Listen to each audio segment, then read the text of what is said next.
नमस्कार, मैं हिमांशु और आप देख रहे हैं टारगेट विथ हिमांशु। देश भर में बीएड योग्यताधारी शिक्षकों का चयन प्राथमिक विद्यालयों में 28 जून 2018 के राजपत्र के आधार पर सहायक अध्यापक के रूप में हुआ है और 6 माह का ब्रिज कोर्स अब कराया जाना है, जिसको लेकर इस वीडियो में हम चर्चा करने वाले हैं। 6 माह का अनिवार्य प्रशिक्षण है, जिसके बाद बीएड योग्यताधारी शिक्षक पूर्णतः वैध हो जाएंगे। सुप्रीम कोर्ट ने दिए अपने अगस्त 2023 के फैसले में यह कहा है कि जो अगस्त 2023 के फैसले के पूर्व अपॉइंटेड टीचर्स हैं, वे अनिवार्य शैक्षिक योग्यता जो 6 माह का ब्रिज कोर्स है वो नहीं पूरा कर सके हैं। अब उन्हें पूरा कराया जाना चाहिए और सरकार उसी दिशा में एनसीटी आगे कार्य करने जा रही है। ब्रिज कोर्स क्या है, किस प्रकार से होगा, हम इस पर चर्चा करने वाले हैं। क्या आपकी सर्विस जो वो ब्रेक कर दी जाएगी? नहीं, सर्विस ब्रेक नहीं की जाएगी। इसके पहले एनआईओएस ने सर्विस में रहते हुए टीचर्स का ब्रिज कोर्स कराया है और ये उसी प्रकार से होने वाली एक प्रक्रिया है। आप अगर इसको देख पाएँ और समझ पाएँ कि यहाँ पर कोर्स के बारे में लिखा भी है, तो 6 माह का डीएलएड ब्रिज कोर्स है, एक प्रोफेशनल डेवलपमेंट प्रोग्राम है एलिमेंट्री टीचर्स के लिए। और एलिजिबिलिटी ये है जो अभी तक हुआ इसके पहले कि टीचर उसी को मैं आपको समझाने का प्रयास कर रहा हूँ और यही आगे भी होगा। जो नया आपको लॉन्च होने वाला है ब्रिज कोर्स, उसमें भी कुछ इसी प्रकार की प्रक्रियाएं आप देख पाएंगे। यहाँ पर इनकी एलिजिबिलिटी ये है कि अगर टीचर इन सर्विस है, अगर आप सर्विस में हैं तभी आप ये कर सकते हैं, है ना। क्योंकि 28 जून 2018 का राजपत्र भी यही कहता था कि नियुक्ति के 2 वर्ष के भीतर करना है। हालांकि सुप्रीम कोर्ट ने विशेष परिस्थितियों में इसको बढ़ा दिया है।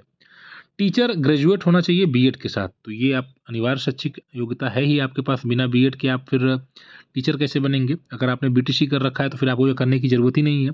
और टीचर अगर प्राइमरी लेवल पर पढ़ा रहे हो 1 to 5 के लिए, और टीचर आरटी एक्ट के तहत जो कोई विद्यालय है वो नियमों का पालन करता है, उसी के हिसाब उसी में पढ़ा रहे हो, तो यानी कि आप किसी सरकारी स्कूल में पढ़ा रहे हैं या किसी मान्यता प्राप्त संस्था में भी पढ़ा रहे हैं तो भी आप वहाँ पर कर सकते हैं। रजिस्ट्रेशन आपको करना पड़ेगा एनआईओएस के पोर्टल पर। कैसे होगा? एनआईओएस के पोर्टल पर पहले सभी टीचर्स को रजिस्ट्रेशन करना होता है। रजिस्ट्रेशन कैसे करेंगे? वो विद्यालय का यूडायस कोड डालेंगे। आपके विद्यालय का यूडायस कोड, जो यूडायस कोड है, जो उसको डालेंगे लॉगिन, तो अब पूरा स्कूल का डाटा होगा, अवेलेबल होगा। उसके बाद आप रजिस्ट्रेशन करेंगे। अब जब यूडायस डालेंगे उसके बाद आगे खुलेगा, रजिस्ट्रेशन अपना करेंगे, अपनी पूरी डिटेल भरेंगे और अपनी पूरी डिटेल, आधार वगैरह और जो आपका जो भी तमाम योग्यताएं हैं सबको कंप्लीट कर लेंगे। उसके बाद फिर वो रजिस्ट्रेशन करने के बाद फिर वो स्कूल की जो आईडी होती है यूडायस, उसमें स्कूल लॉगिन पर आपका डिटेल दिखाया जाएगा। उसके बाद उसको प्रिंसिपल अप्रूव करेंगे। ठीक है, जब प्रिंसिपल अप्रूव कर देंगे तो आगे फिर उसके बाद वो स्टेट लेवल पर चला जाएगा और स्टेट एनरोल ऑफिसर फिर उसको आगे अप्रूव कर देंगे। फिर आपका रजिस्ट्रेशन हो जाएगा, यानी कि आप एलिजिबल होगा। ये तमाम चीज़ें तब हो जाएंगी जब आप 5000 रुपीज़ का अमाउंट, जो इसके पहले जो हुआ है, अब आने वाले समय में हो सकता है वो अमाउंट बढ़ जाए घट जाए, वो एक अलग मैटर है। लेकिन ये प्रक्रिया पूरा होगा।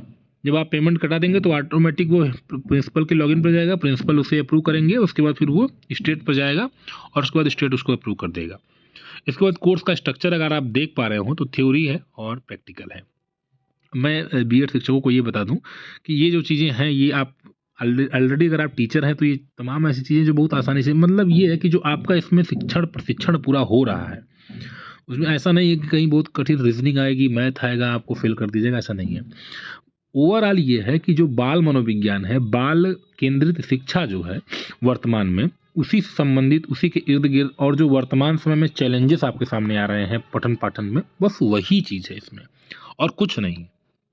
ऐसा कुछ कठिन नहीं जो आप ना समझ पाए, आसानी से इसको कर ले जाएंगे। और इसमें जो आप देख पा रहे हैं 521 कोड है, 522, ये सब अलग अलग आप देख पा रहे हो। तो ये जैसे एलिमेंट्री एजुकेशन है ना, फिर अंडरस्टैंडिंग एलिमेंट्री स्कूल चाइल्ड, बच्चे को समझना है, करिकुलम टीचिंग लर्निंग प्रोसेस है, और ये बाल मनोविज्ञान है, सो स्कूल बेस्ड एक्टिविटी है। उसके बाद प्रैक्टिकल है आपका। ठीक, और उसके बाद आप जैसे आपने जब बीएड किया होगा तो आपकी टीचिंग वगैरह लगी होगी, कुछ इसी प्रकार का। फिर वहाँ पर मेंटर वगैरह आपके साथ रहेंगे और उन एक आंतरिक मूल्यांकन आपका होगा और उसी के आधार पर फिर वो आप पास भी हो जाएंगे। इसमें बहुत कठिन चीज़ें नहीं होने वाली हैं, तो इसको लेकर आप बिल्कुल भी निश्चिंत, बिल्कुल भी मतलब चिंता ना करें कि ये बहुत कठिन होने वाला है। ऐसा कुछ नहीं होगा, बहुत आसानी से आप कर ले जाएंगे। और मेरी जानकारी में बहुत से लोगों ने उस दौरान किया भी था, तो ऐसा कुछ कठिन प्रक्रिया है नहीं इसमें, बहुत आसान प्रक्रिया है और बहुत आसानी से सारी चीज़ें पूर्ण हो जाएंगी। अच्छी बात यह है कि ब्रिज कोर्स के लिए चीज़ें आगे बढ़ें। सुप्रीम कोर्ट के आदेश के क्रम में एनसीटी ने कमेटी बना भी दिया, आप जानते ही हैं। और उसके बाद जैसे ही अप्रूवल देगा, फिर उम्मीद है कि एनआईओ से एक बार फिर से इस मामले में यही चीज़ें कराएगी, क्योंकि इसके पहले भी जब 2017-18 के बाद 19 तक हुआ है, तो ये नहीं उसके थ्रू ही हुआ है और यही पूरी प्रक्रिया रही है।